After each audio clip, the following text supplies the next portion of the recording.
Can the Auburn Tigers deal with the physicality of the Florida Gators? Let's talk about it right here inside the town. The Auburn Express.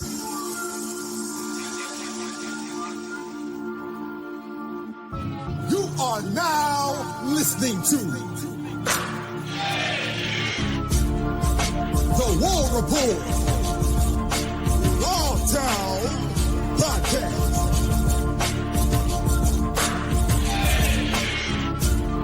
with your boy Ike Jones.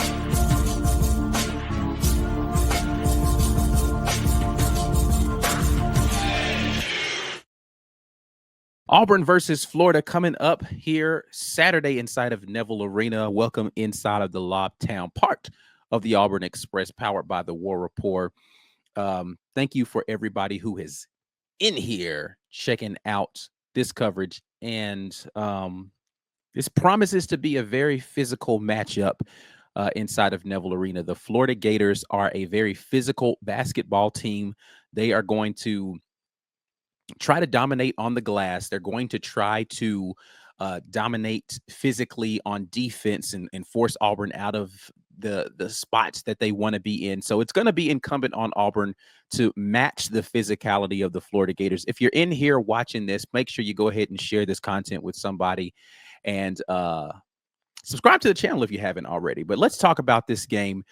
The first question that we have to ask ourselves in terms of this basketball game is, will Auburn be able to handle the offensive glass? The Florida Gators on the season are number 2 in the conference in offensive rebounding, and they are a top 10 team in the country in offensive rebounding, right? Like this is real when you're talking about being able to go out there and compete on the glass. The Florida Gators are the team that is going to make it annoying, right, for you to try to compete with them on the glass. They're gonna, they're number, let's see, 1, 2, 3, 4, 5, 5th in the country in offensive rebounding. Texas A&M, the only better offensive rebounding team in the SEC than Florida. So the name of the game is not necessarily force bad shots or play well out front. That's a part of it, and Auburn's going to do that. Auburn's going to do that defensively. It's, can you finish the possession with a defensive rebound, right? Florida, again, number 2 in the conference and being able to come down with those offensive boards. On the defensive glass, Auburn is 12th in the conference in how many offensive rebounds they surrender. They just don't do a great job of it. And it's because, they're such a shot block hungry team, right? They're seeking those shot blocks, and you have the bigs that are coming over to try to defend, right? And so a lot of the defensive strategy is to run teams off of the 3-point line, to give a heavy contest out front, funnel players into your shot blockers. If those shooters are able to get shots up over the top of the shot block, that means that you're going to have that backside rebound available for that big. And that's where Florida can potentially hurt Auburn in this game, is being able to just get shots up on the glass and then Auburn not being able to secure the defensive glass. That's going to be a big thing for Auburn in this game. And I'm sure it's going to be a focal point that the Coach Pearl and the team are going to stress to Auburn during this week of preparation, of how necessary it is to put a body on somebody and make those Florida bigs have to at least, compete over the top and force the refs to be able to call those fouls when they're in there, pushing around, trying to get to those offensive boards. So that's going to be a big thing for Auburn in this game for sure. Now, with the way that Auburn plays defensively, it bodes well for against Florida, a team who can be streaky with the three. They're a mid of the pack 3-point shooting team in terms of the SEC, but they can light it up from the outside. They've got some guys that can shoot it from 3. But Auburn does a great job of making sure that teams don't shoot really high percentage threes, right? Like 3-point shots already not a high percentage one, but you're going to have to make some contested ones against this Auburn team. You're going to have to go out there and really move the basketball well in order to be able to get those good looks from 3. Auburn's going to run you off the 3-point line, but that's going to be the other thing that Florida's really going to look to do to equalize Auburn, is shoot the 3-point basketball, the 3-point really well. In the conference so far, they are the 7th best team in the conference, again, middle of the pack. But when you get into away, they are the 13th ranked team in shooting the basketball outside of their building. Florida away from Gainesville has not been a good offensive team. Uh, Other than the Kentucky game where they scored 100 points against Kentucky in a loss, they've scored 71 and 70 in a win in versus Arkansas and South Carolina, respectively. Not good offensive outputs for a team that averages way more than that per game. And then only 44 points in a loss to Tennessee on the road. And this is the first road contest that they've had since that matchup with Tennessee back on February the 1st. So we're going to see whether or not they are going to be better offensively.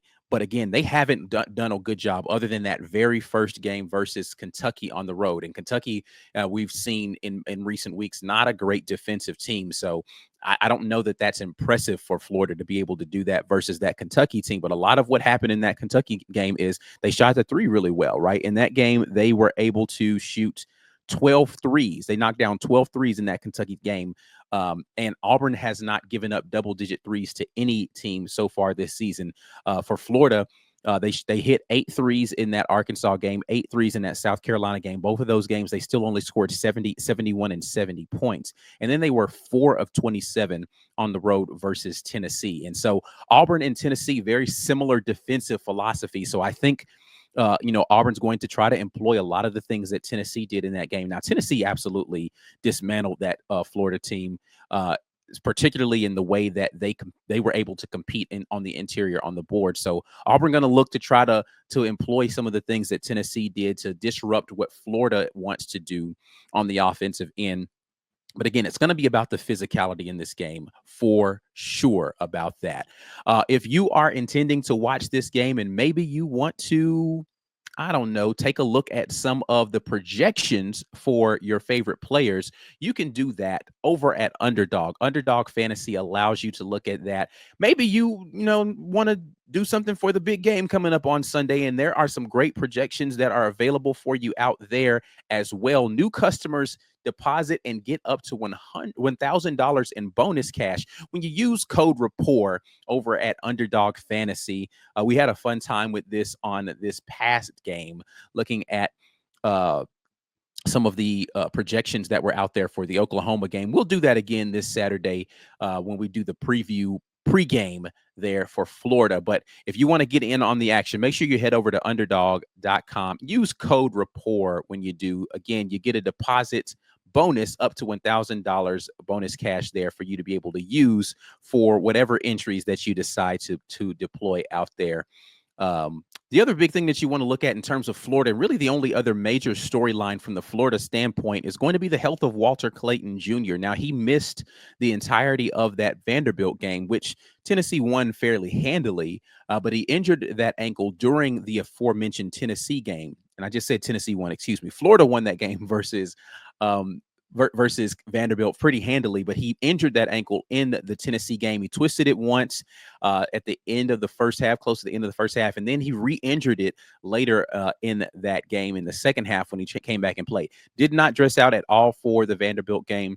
Not sure what his status is going to be. If I were a betting man, I'd figure he's going to give it a go in this game. I think he probably could have played versus Vanderbilt, and they wanted to just be cautious with him and just say, hey, we're not even going to risk it, so that he has an additional week to be able, or additional couple of days, another 4 days to be able to try to get that rehabbed and get him able to play in this game. But he's going to be a big factor. We talked about a little bit the 3-point struggles on the road for this Florida team. Walter Clayton helps you in that regard. Now, he's not the dead eye shooter that some of the guards that Auburn have faced this year, but he's absolutely a willing 3-point shooter and one of the better shooters on this team. They become a little more downhill drive centric when you get away from Walter Clayton. Now, Will Richard can absolutely light it up from 3. They can shoot it with Alex Condon and a little bit as well. But Denzel Aberdeen, he is more of a driver. He's more of a facilitator for this team, and he can score. But he's definitely not the scoring threat that Walter Clayton is. So, going to be interesting to see what happens with that. So, I would expect when they put out the availability reports for him, he's going to be listed as probable in this game, but I'd be shocked if he's not suited up and ready to go for this Auburn game.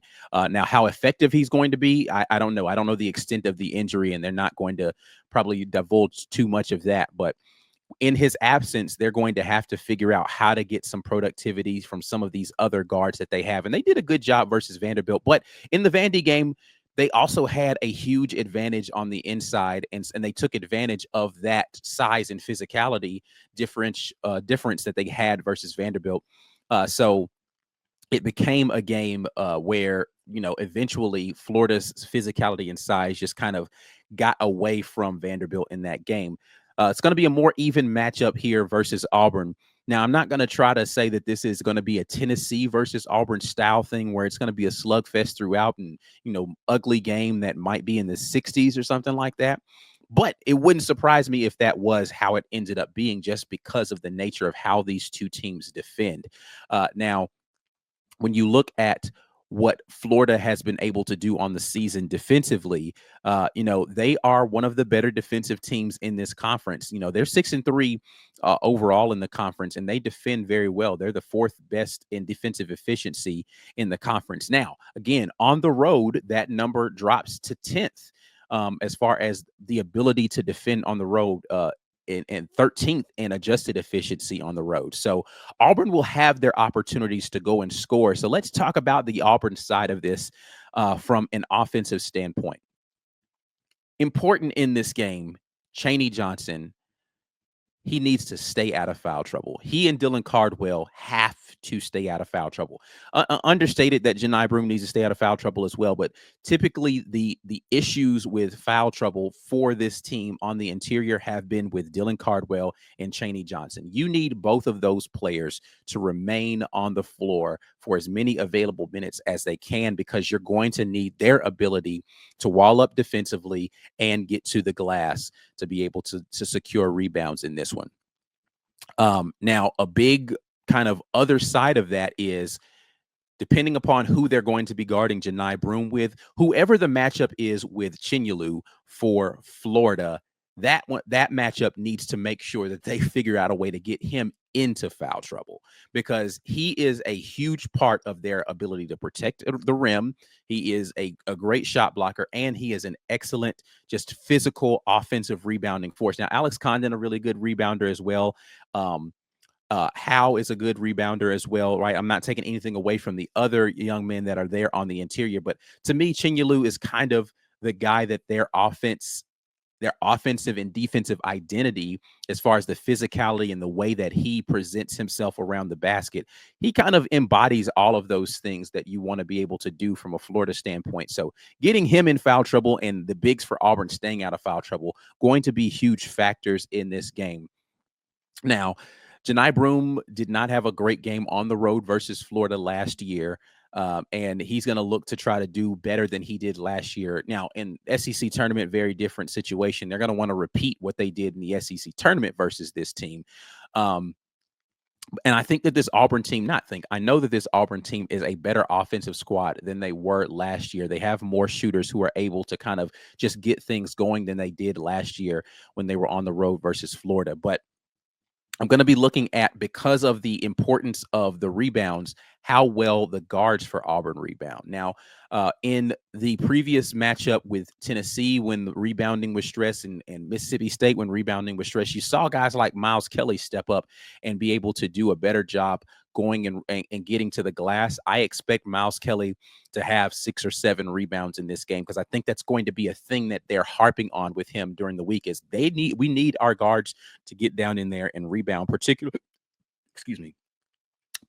securing the defensive glass, not necessarily looking to run off of Florida misses. Let's secure the glass, make sure that we finish a good defensive possession with a rebound. The rebounding from the guard's going to be important. Denver Jones, Myles Kelly, going to be very important in how they rebound in this game.